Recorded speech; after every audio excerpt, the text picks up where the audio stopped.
Hi there, students. Ajar. Ajar. Okay, ajar is an adverb or an adjective. It talks nearly always about a door or a window that is not completely closed. So look at the door. It's ajar. It's not completely closed, it's just a little bit open. And this is ajar.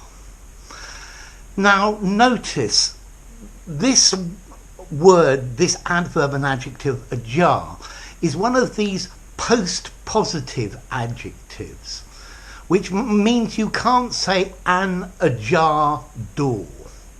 You've got to say the door is ajar. It's got to come with the verb to be.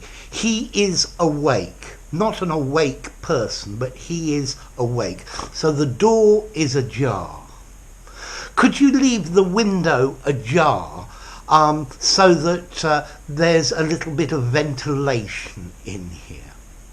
Okay, so the meaning's very easy and very clear. It's not completely closed. Now, this reminds me of the terrible kids' pun joke that used to be around when I was a kid. So, when is a door not a door? And the answer, when it's ajar. Okay, this is a jar, yeah, a glass jar. So, a door is not a door when it's ajar. This is a play on words. Okay, I was looking in internet about this word, and also it says there's an archaic word, ajar, meaning in contradiction with, at variance with. So his story is ajar with the facts, and this the origin or the meaning is slightly different. In English we have a verb to jar. To jar, to put in a jar, you could do that. But to jar, to hit against.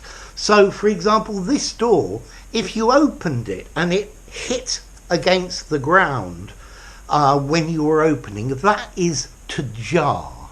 So a jar is like a jolt, or where it's not completely in the right position. But let's see, I don't think I'd really use this in this way. His story is ajar with the facts. I think ajar to me, as this door is, the window is ajar and there's a cold draft. Could you please close it?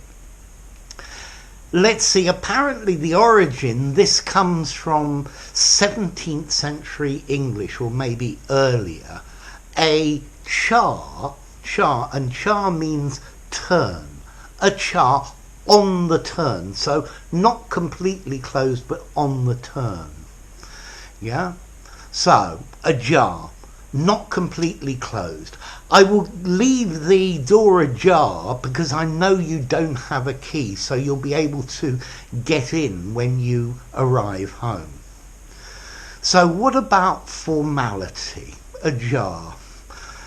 I guess it's a little bit old-fashioned probably. I'd say this is neutral formality. I think you could use it in an informal conversation and in a very formal document, but I think I'd only normally use it about doors and windows. I'm sure if you were really inventive you could use it metaphorically, but I don't think I'm so inventive this morning. I'll leave that up to you. So, yeah, when is a door not a door? When it's ajar. If you enjoyed the video, give it a rating, subscribe to my channel, and I'll see you soon. Bye for now. Ajar.